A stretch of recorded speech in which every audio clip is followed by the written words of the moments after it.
Assalamualaikum warahmatullahi wabarakatuh. Perkenalkan, nama saya Muhammad Atallah Maulana Faik. Saya Ahmadi Adnan. Kami berdua adalah mahasiswa semester 3 program studi Teknik Informatika Universitas Duta Bangsa Surakarta. Pada kesempatan kali ini, kami akan membedah secara tuntas proyek ujian akhir semester kami untuk mata kuliah pemrograman web 2 yang diampu oleh Bapak Muhammad Mutarom. Lalu proyek yang kami kembangkan adalah sebuah sistem informasi manajemen gudang berbasis web yang kami beri nama gudangcetak.co. Nah, latar belakang pada sistem ini berawal dari permasalahan di industri percetakan, di mana pencatatan stok itu seringkali masih manual. Hal ini memicu resiko human error. Selain stok dan hilangnya jejak barang keluar. Oleh karena itu, kami membangun solusi digital yang berfokus pada akurasi data, kecepatan akses, dan juga validasi sistem yang ketat. Di video ini, kami tidak hanya akan mendemonstrasikan aplikasinya, tetapi juga kami akan mengajak teman-teman sekalian untuk melihat di balik layar, membedah struktur kode, logika database, hingga struktur MVC yang kami terapkan di sistem ini. Nah, selanjutnya kita masuk ke PHP admin sebelum kita masuk ke VS Code untuk mengetahui struktur dari tabel dan database. Dan untuk database yang kami pakai yaitu inventaris gudang. Nah, struktur dari database kami yaitu ada barang, kategori, riwayat transaksi, dan user. Dari keempat ini kita mulai dari barang. Nah, untuk bagian barang, ini adalah seluruh dari data barang dan kode barang yang sudah saya inputkan sebelum sistem dimulai, sebelum sistem dibuat.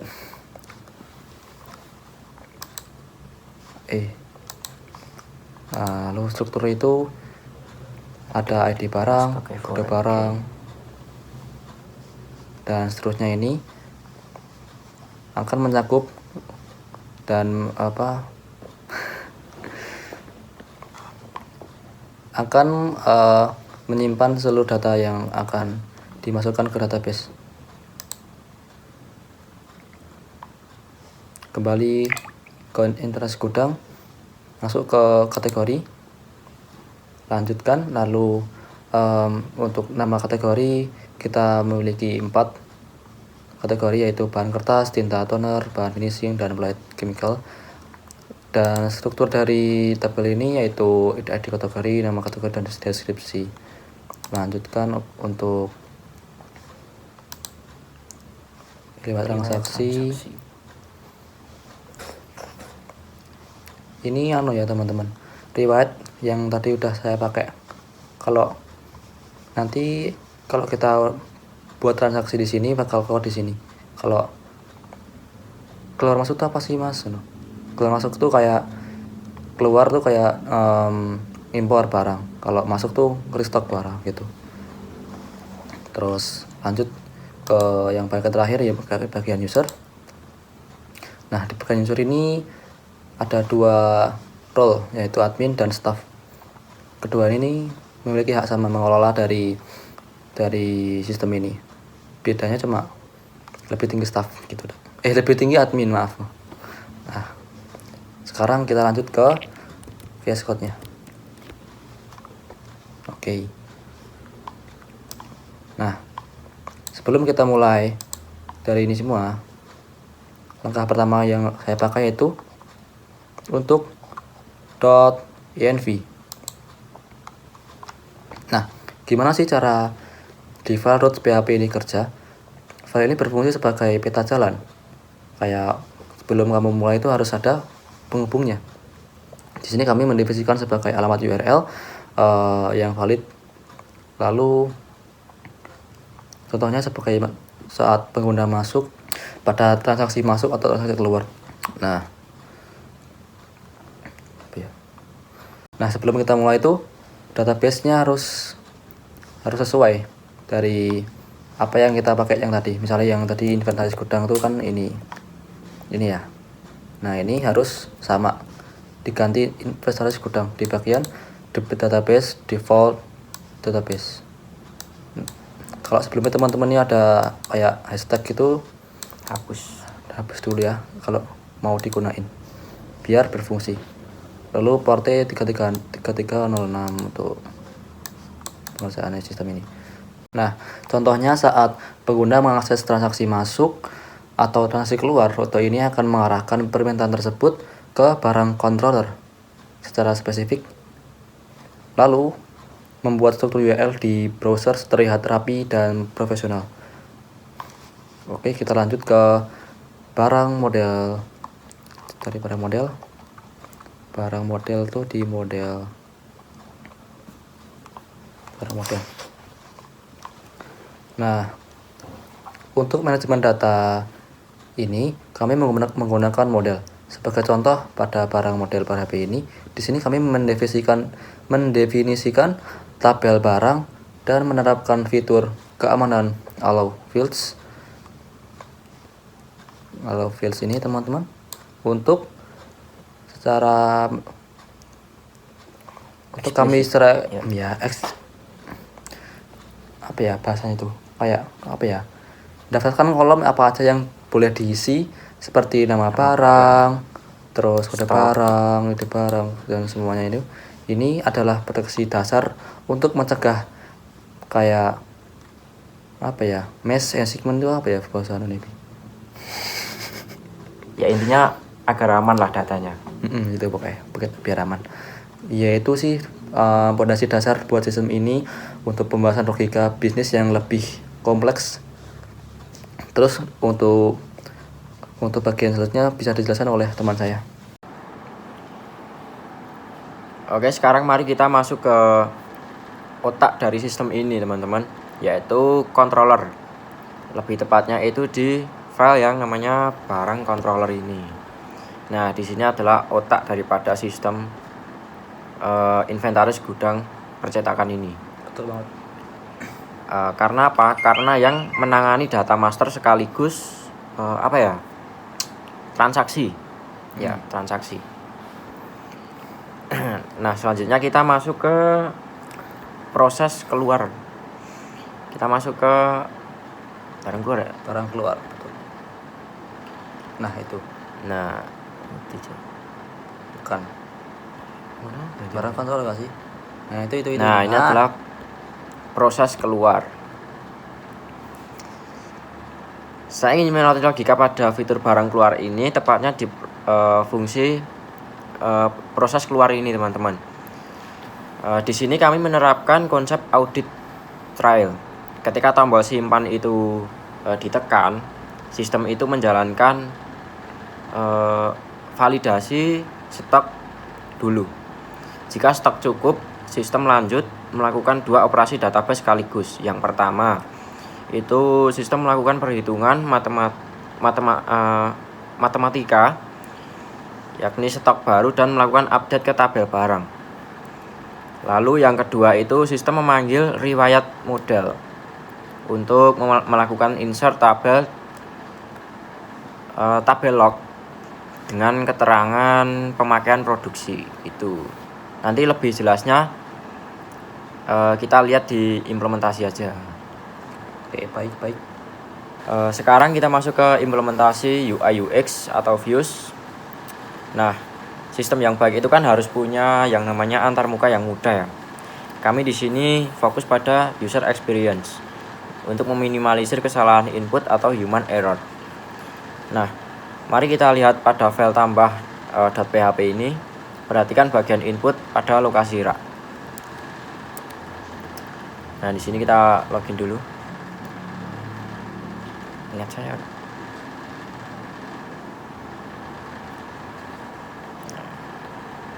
Kita masuk. Kita akan lihat pada bagian lokasi rak. Kita tambah.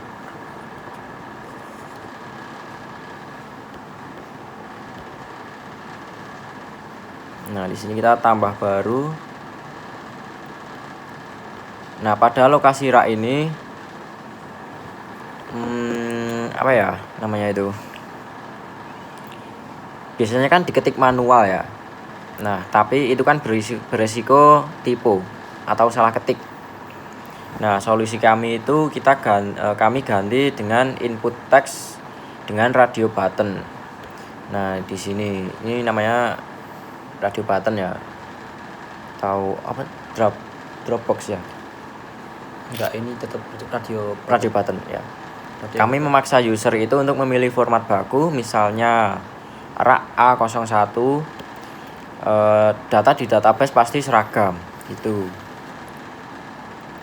Nah, yang selanjutnya itu kecerdasan sistem juga ada di halaman edit barang, teman-teman. Nah, di sini.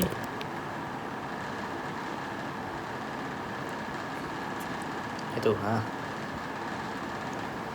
Nah, pada bagian barang lokasi rak. Nah, di sini.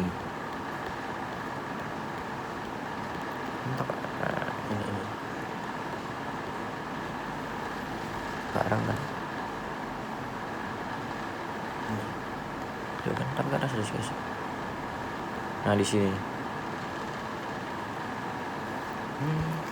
Nah, kode ini mengecek data lama, teman-teman. Jika barang aslinya ada di rak A01, tombol itu otomatis terpilih atau checked lah bahasa Inggrisnya. Nah, saat halaman dibuka ya. Fitur kecil ini sangat membantu dalam efisiensi apa ya? Efisiensi admin. Nah, untuk lebih jelasnya dan lebih apa ya? Untuk lebih lanjutnya lebih lihat langsung lah. Enggak pusing ya. Kita langsung masuk ke demonstrasi aplikasi yang akan dijelaskan oleh teman saya. Oke. Lanjut ke bagian implementasi dari sistem ini, yaitu sistem gudang percetakan. Nah, Tampilan dashboard kan mau login.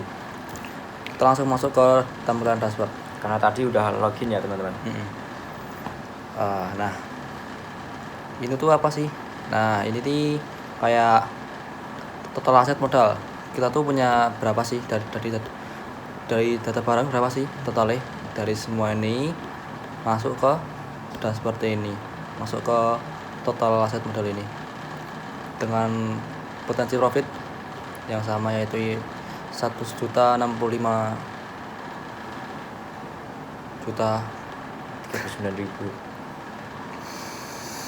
Baik. Oke, sekarang kita masuk ke demonstrasi aplikasi atau webnya. Nah, karena di sini tadi udah login, kita jadi langsung masuk ke tampilan utama, yakni dashboard. Nah, di dalam dashboard ini kan ada apa ya namanya? Informasi total aset. Nah, ini. Dan grafik statistik ini bersifat real time juga, teman-teman. Nah, dihitung langsung oleh controller tadi yang sempat dijelaskan tadi ya, di otak pentingnya sistem. Nah, kita masuk ke data barang selanjutnya. Nah, kita simulasikan tambah barang baru di sini. Isi kode, nama, harga. Perhatikan juga bagian lokasi rak tadi yang sempat kita bahas pakai radio button. Terus ya kita coba aja langsung deh. Langsung ke tambah baru, Mas. Oke, Coba. misalkan kita di sini kodenya AAA01. Terus tinta. Kita printer. Sini kita pilih kategori Tinta. Terus nama brand Epson. Terus stok awal misal 30. Terus harga 90.000 ya. Terus harga jual kita pakai misal 100.000. Nah, satuannya pieces. Untuk lokasi rak katakanlah A01 lah ya. Terus kita klik simpan data. Nah, maka di sini akan muncul pop-up data berhasil ditambahkan. Maaf. Nah, kalau teman-teman mau ngecek itu di mana nyimpannya, itu masukkan di sini. Di tempat barang tadi. Di database Di yang database inventaris di gudang. Kita masuk ke riwayat barang. Nah, jadi kayak gini nambah. Tadi apa sih? Ya, cairan apa namanya? Tinta. Mana tinta. Nah, ini dia. Tadi kan kodenya AAA001 ya. Nah, ini. Itu juga berlaku di UI juga. Nanti kalau nama di sini juga. Makasih. Ini dia. Nah, di bagian ini. paling bawah. Nah, selanjutnya apa ya?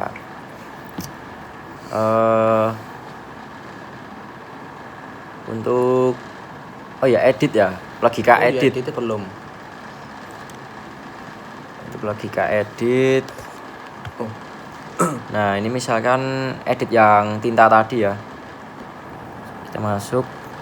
Misalkan kita ganti A003. Di sini kita masih, misalkan mereknya kita ganti jadi